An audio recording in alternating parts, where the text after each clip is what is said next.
In this recording, I will review a replacement project, which we have not covered earlier. A replacement project involves replacement of an existing equipment or an existing operation.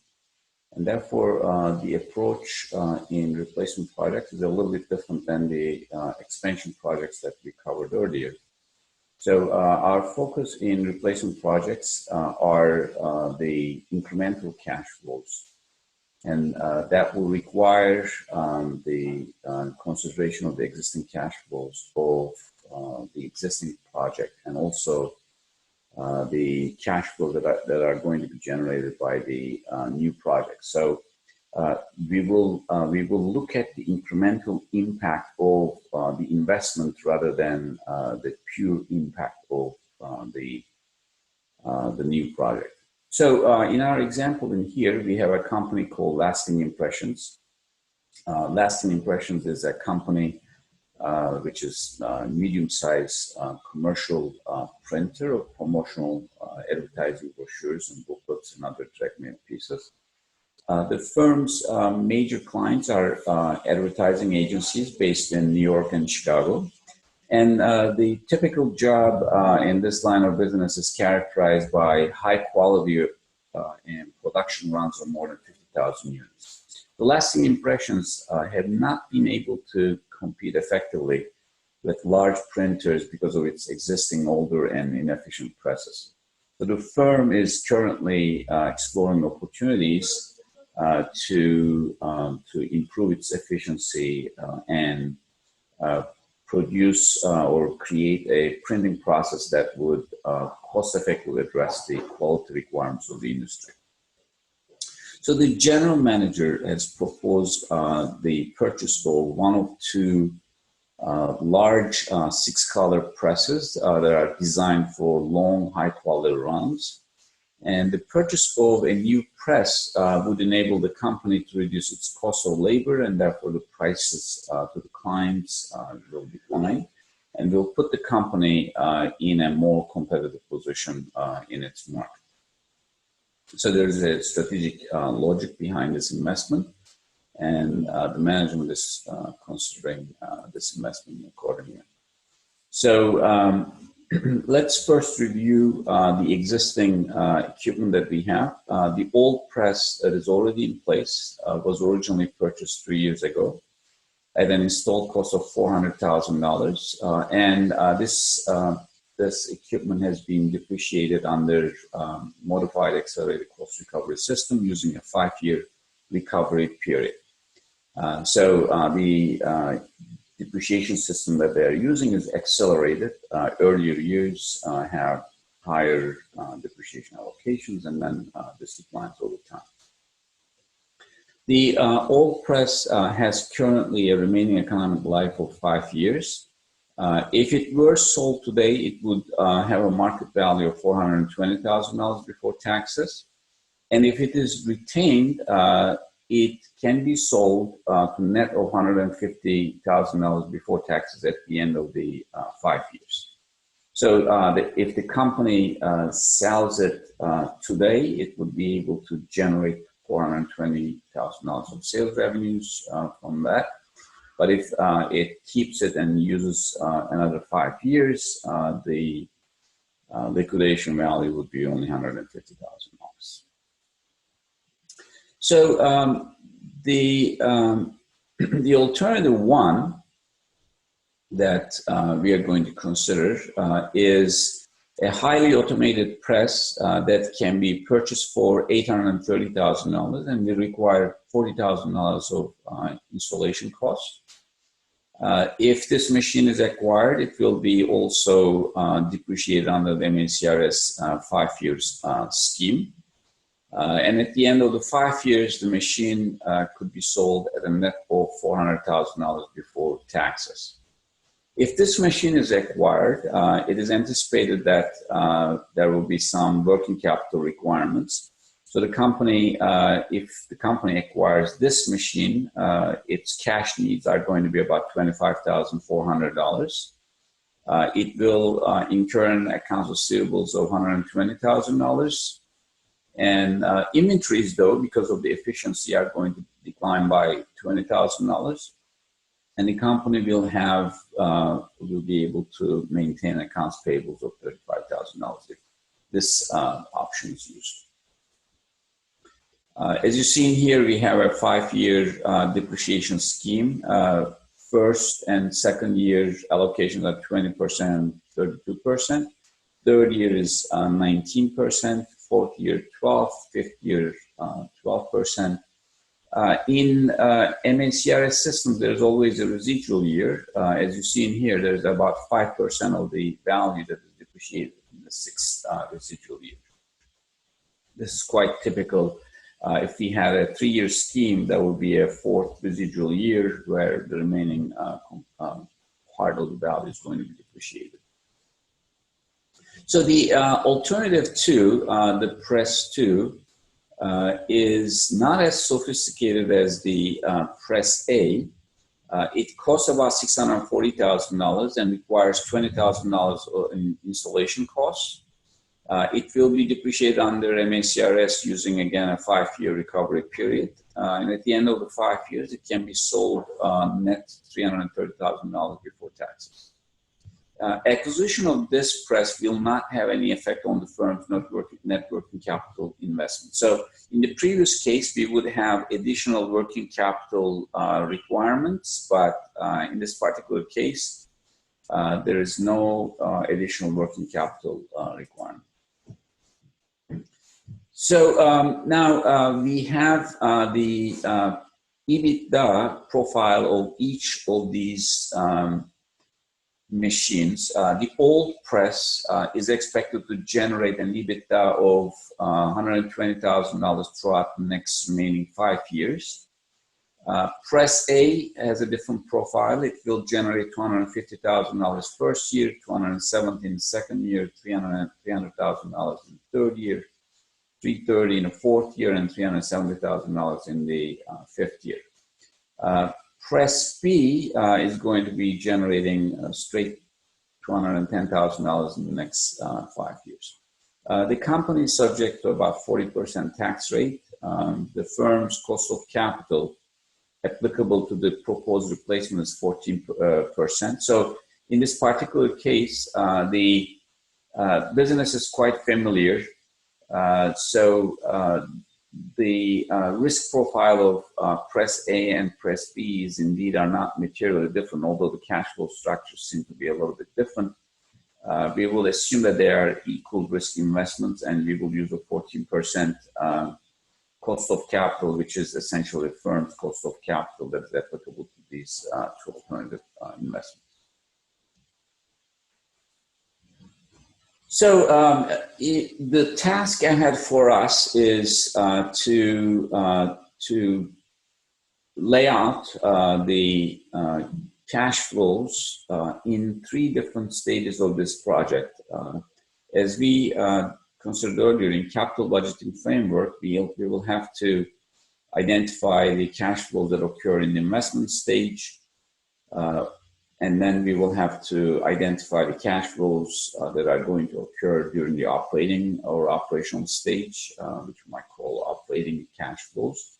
And then since these equipments have 5-year economically useful life, we will terminate these projects at the end of the 5th year, and we will calculate the terminal cash flows that would emerge from liquidation.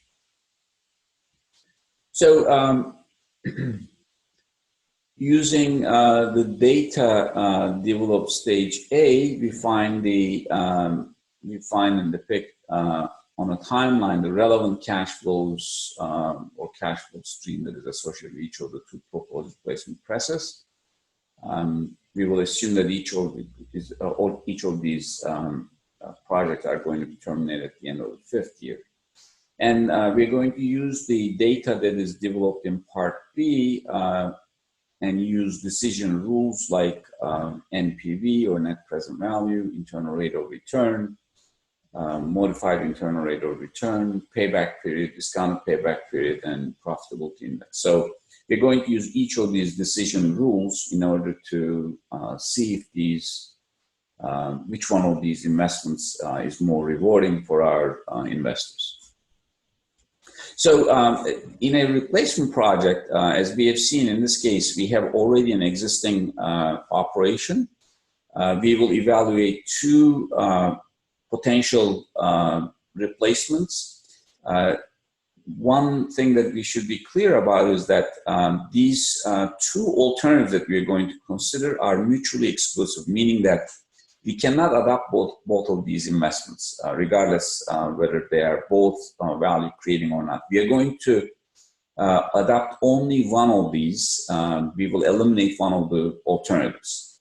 So this is what we call a mutually exclusive investment environment, where one of the options will be discarded based on its economic merits. And if both of these alternatives are not economical, we will decide not to replace if that turns out to be the case. So let's look at the initial investment stage. If you remember, we said we are going to look at the incremental cash flows that are associated with each of these machines. So what we're going to do is we are going to evaluate the investment in either of these assets in reference to the existing investment that we have in place. Remember, the old machine was acquired at $400,000. The cost of new machine, in the case of A, including the installation cost, is going to be $870,000. If we liquidate the old machine and acquire the new machine, or machine A, we will receive $420,000 of cash from liquidation of the old machine. The book value of the old machine under the MACRS system, remaining book value is going to be $116,000 because it has been already in use in the last 3 years. So the undepreciated component is about $116,000. So if we sell an asset that has $116,000 book value at a price of $420,000, we will generate a capital gains of $304,000. Now, this capital gain will immediately create a tax liability. Since our tax bracket is 40%, the 40% of this gain is going to be a tax that needs to be paid to the government, which is equal to $121,600. So we will treat this tax liability as a cash outflow. And also, if you remember, we will have a net working capital investment of $90,400 altogether. Let me just go back to the initial slides that we had to show where this $90,400 is coming from. We described this right in here. We said we will have additional $25,400 of cash, $120,000 of accounts receivables, but we will have a decline in our inventories of about $20,000. So this means that actually, so far, the additional working capital requirement is going to $125,400.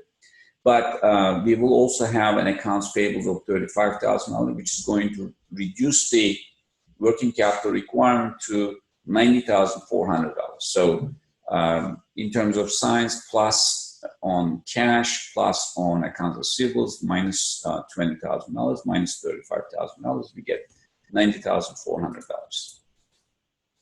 So going back to where we are, we will have this net working capital investment of $90,400.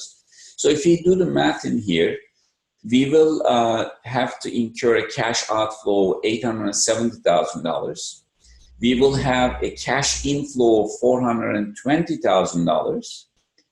But we will incur this tax liability, which we'll treat as a cash outflow. So $870,000 minus $420,000 plus $120,600, which is an investment or some sort of cash outflow we will have to add into this cost of the new machine. Plus, we are going to also add the net working capital investment, which is going to be altogether $662,000. So 870, which is an investment outflow. 420 is an inflow, so that is going to reduce the net outflow by $420,000. But we will also incur $121,600 of outflow because of the tax liability, and we will have additional $90,400 because of the net working capital investment. The total outflow is going to be $662,000 if you choose to make an investment in Press A.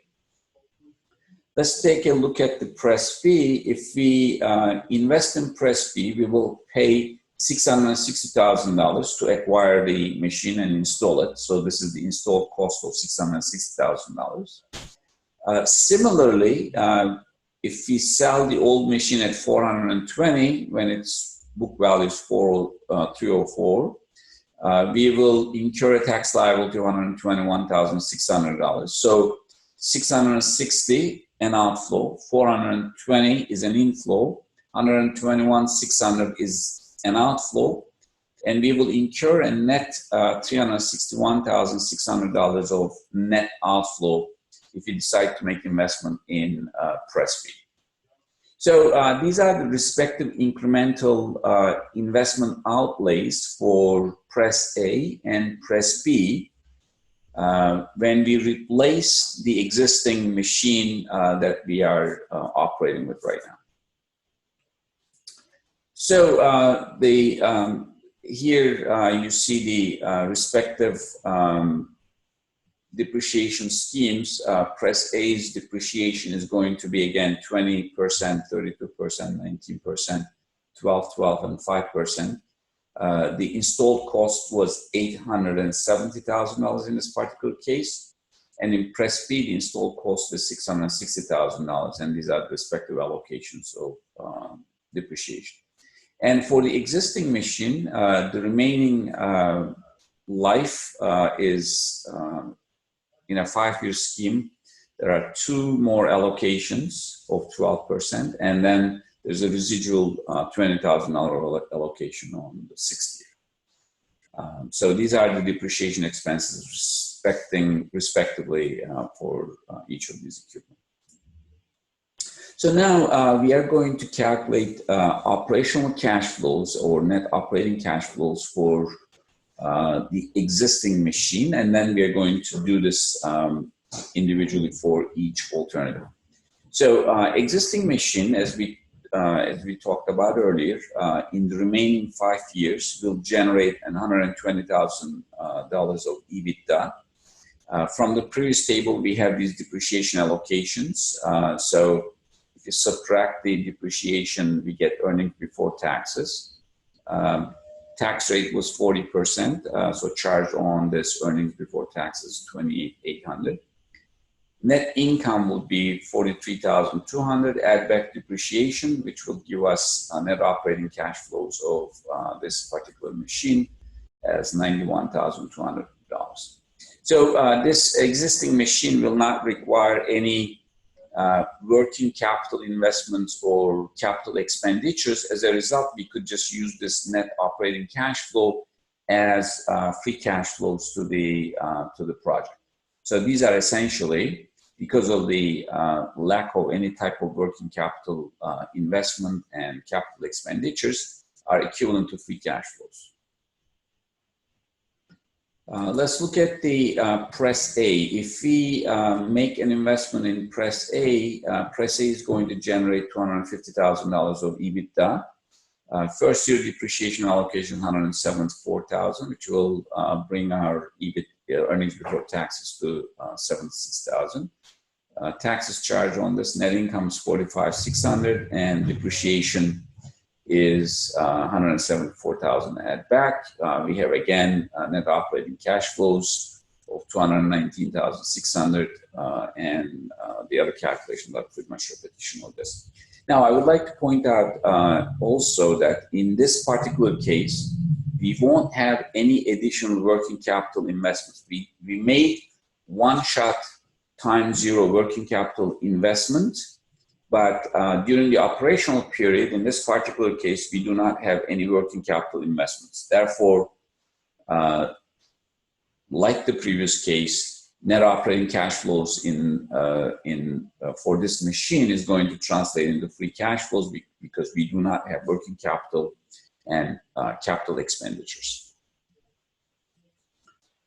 So this is the stream of net operating cash flows for this machine A. Now we will go and determine the same thing for machine B. If you remember, our straight cash flows are $210,000 in the next 5 years. The depreciation allocations are shown from the previous table. And accounting for those, we get net operating cash flows in here as well, 178,800, 210,480, and so on. Similarly, in this case, since we do not have any working capital investments during the operational period, and also since we do not have any fixed asset investments or capex during the operational years, net operating cash flows translate directly into free cash flows. Now we're going to use these to calculate incremental cash flows for each of these machines. Remember that if we kept the existing machine, we would get the stream of cash flows in the next 5 years. If we make an investment in Press A's incremental cash flows would be Press A operating cash flows minus existing machines operational cash flows right in here. So Press A's incremental operating cash flows are going to be 128,400, 182, 160, and so on. And similarly, we will have the Press B's incremental cash flows as Press B operating cash flows minus existing machine cash flows, and these are 87,600, 190,280, and so on. So these are the incremental cash flows associated with the Press A and Press B in reference to the existing machine that we have in place. Finally, we will calculate the terminal cash flows again in an incremental sense. But first, we need to figure out what are the terminal cash flows for Press A and Press B, and then we're going to evaluate them in reference to the old machine. So if you look at the Press A, if we liquidate the Press A at the end of the 5th year, we will receive a cash inflow of $400,000. Book value at liquidation is $43,500. That would mean a capital gains of $356,500, which will create a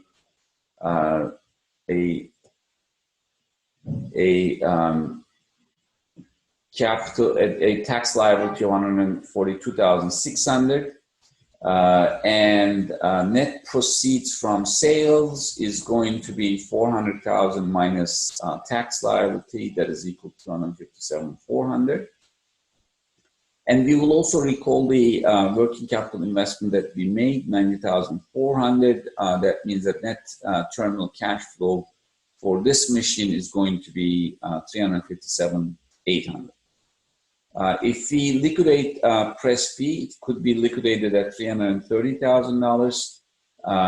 The book value at liquidation is going to be $33,000. In this case, we will have a profit or capital gains of $297,000, which will create a tax liability of $118,000.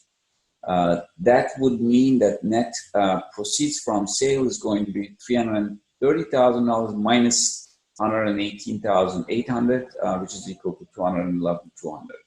Since there is no additional working capital investment in this particular case, there is no working capital that would be recalled.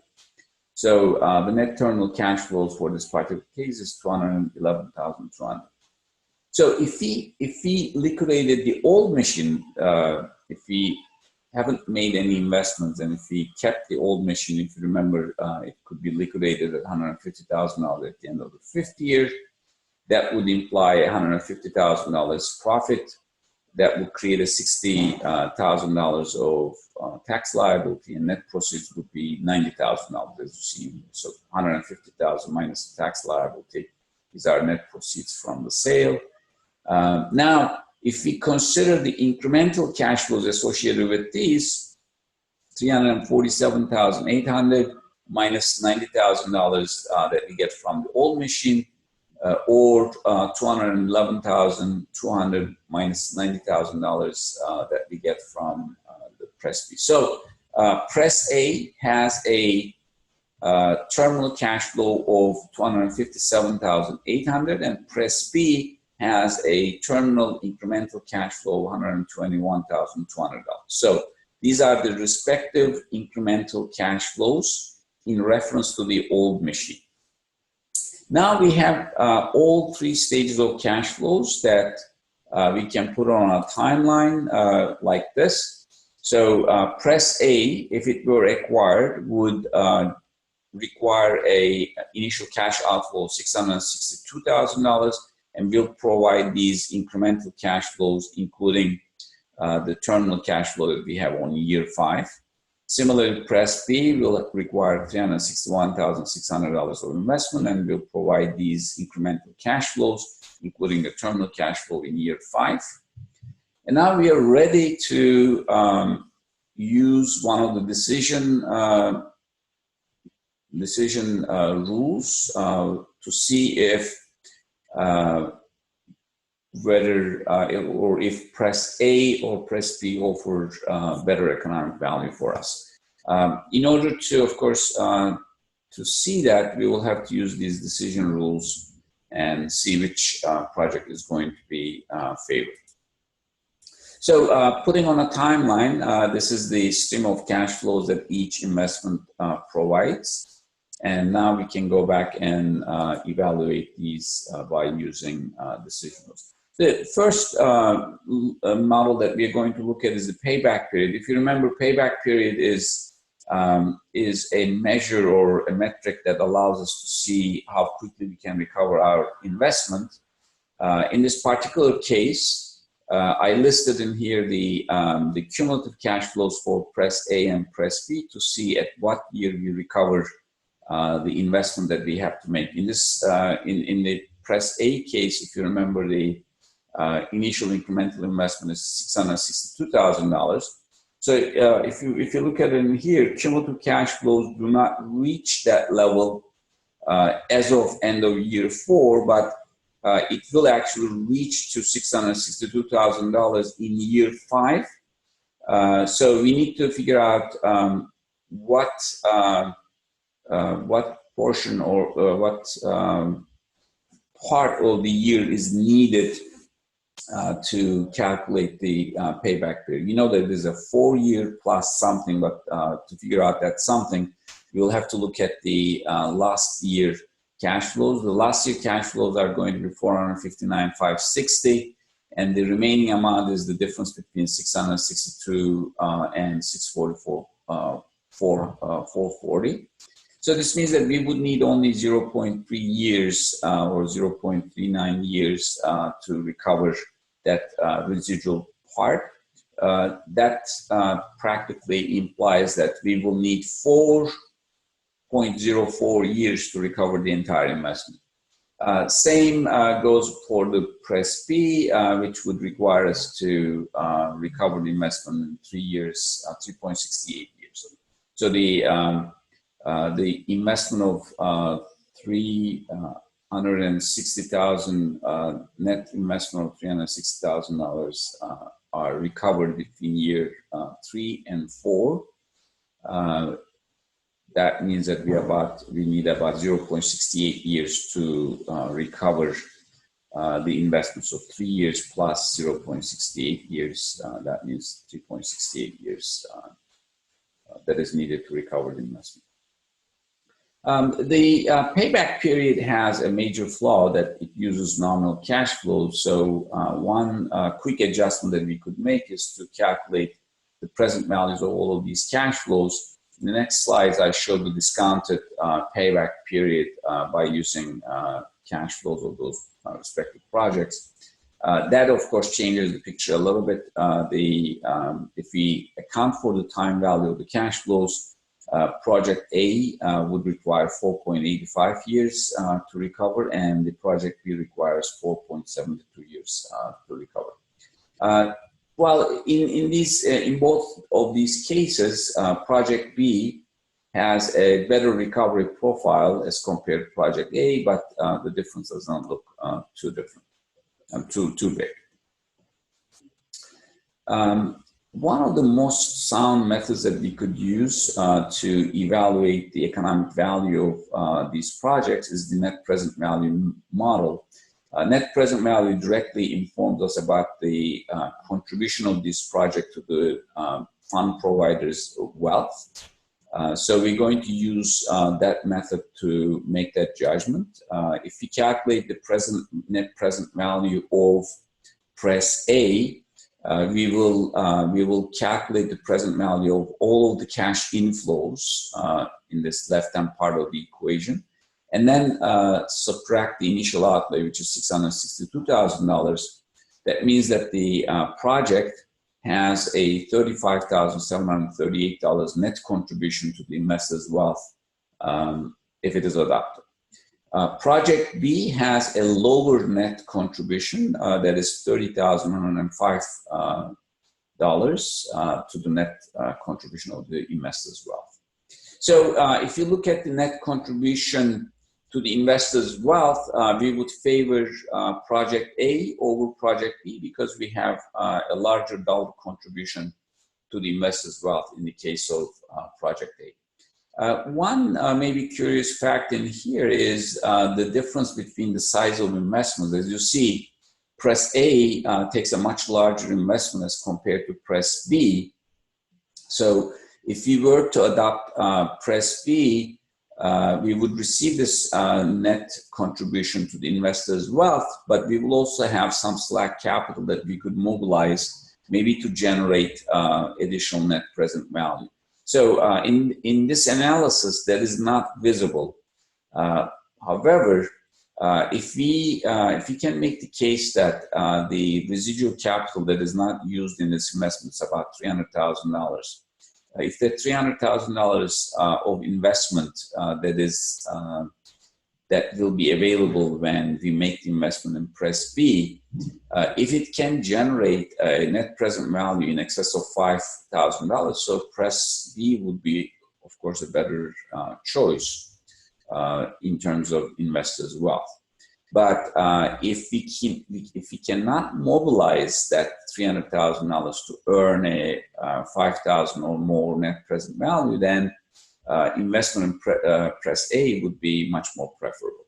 Actually, we are going to see the implication of this in internal rate of return that we will evaluate in the next slide. So if we evaluate the internal rate of return of each of these projects, or modified internal rate of return of these projects, we will see a sort of a conflicting result with net present value. Just to remind you what internal rate of return was, that was the rate of return that makes the project cash inflows equal to the project outflow. In this particular case, for instance, for A, our initial outlay is $662,000, and we will discount these cash flows at internal rate of return. We will plug in the cash inflows in here on the nominator and solve it for internal rate of return. So we can only do this, of course, through trial and error or with a tool like GoldSeek. Some type of algorithmic solution is going to be needed in here. The modified internal rate of return, if you remember, requires us to make the assumption that the cash inflows that are received are invested at the cost of capital. And based on this, we calculate this modified internal rate of return. That is the present value of the future cash flows under the assumption that the received cash inflows are going to be reinvested at the cost of capital. the value that equates that to the initial outlay would be MIRR.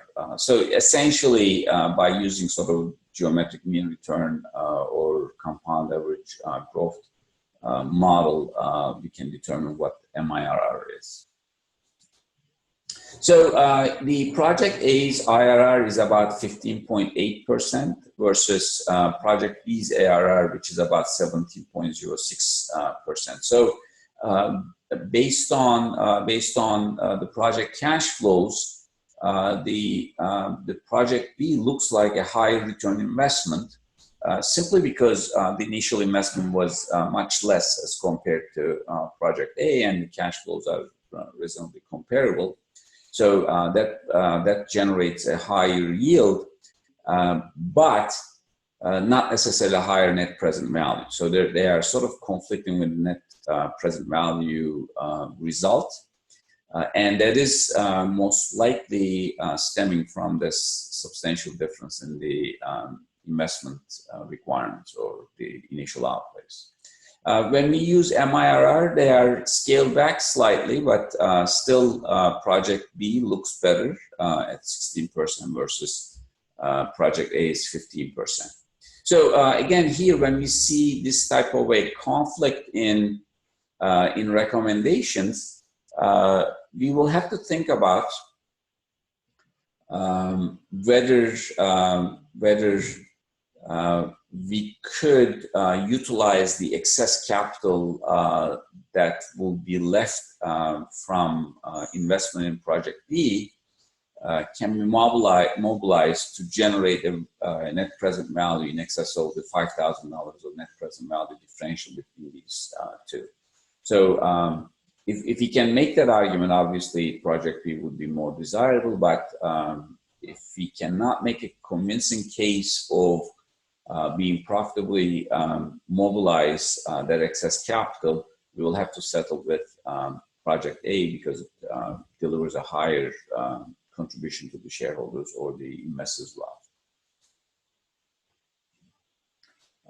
So these are sort of the summary of those cases. So based on net present value, project A looks like a better choice, but internal rate of return favors project B. Again, how we settle this conflict by just thinking about how we can utilize this excess investment that is left from project B. If that excess $300,000 can be used to generate a net present value in excess of $5,000, we will go with project B. But otherwise, we will have to go for project A because it produces a higher net present value. So the net present values, as you see in here, are quite sensitive to the choice of the discount factors that we use. In this particular case, we used a 14% discount factor. At the 14% discount factor, press A looks superior, and actually at any discount rate below 14%, project A generates a higher net present value. But when we exceed the 14% threshold, the picture changes. At higher required rate of return, project B starts to produce higher net present values. So there is some sort of a crossover rate, like 14.59%, where the internal rate of return and net NPV methods sort of conflict. Up until 14.59%, NPV says project A is superior, and IRR says project B is superior. But after we pass this threshold, if we use a 15% required rate of return, both NPV methods and IRR methods sort of starts to agree with each other, and they produce the same recommendation. So that's the crossover rate as you see in here. So up until this point, project A offers a better net present value as compared to project B. But after we pass this threshold, there is a short range where the project B has a higher net present value than project A. And of course, after that point on, net present values start to go into negative territory. So just to maybe recap this, this is happening because internal rate of return is quite sensitive to timing of the cash flows and also size of the investment. So IRR is in some ways blind to the size of the investment. For instance, in this particular case, we have a larger investment but lower rate of return, or a smaller investment that has a higher rate of return. Sometimes the size of the investment is really material. It's very important because you might prefer to earn, let's say, 10% return on $100 investment rather than 100% return on $1 investment. If you cannot mobilize $99 to earn that 100% rate of return, it might be better just to invest $100 to earn a 10% return. So that is the critical issue in here, whether the slack capital in high rate of return case can be mobilized to earn high rates of return or not. The other problem with the IRR is that when cash flows are unconventional, IRR produces multiple solutions, which is difficult to interpret, and then we cannot really effectively use the IRR as a decision rule. And also there are some circumstances where there is no IRR. In the next few slides, I can demonstrate this. So this is the case where we have a conflict, and simply that conflict is emerging because of the size of the investments, as in our example. When the cash flows modulate, that is, when they change, we may not have a solution. Because in a case like this, we have an outlay and an inflow and an outflow. The IRR actually will have two solutions in this case. We will have an IRR at this rate, an IRR at this rate, and we don't know which one economically makes sense. So in this case, IRR becomes useless. And in a situation like this, where the curve never actually crosses the x-axis, so there is no IRR in this particular case. So there's not a rate of return that equates the present value of the cash flows to the outlay. So these are the typical problems of IRR, and with this, I'm going to end this recording.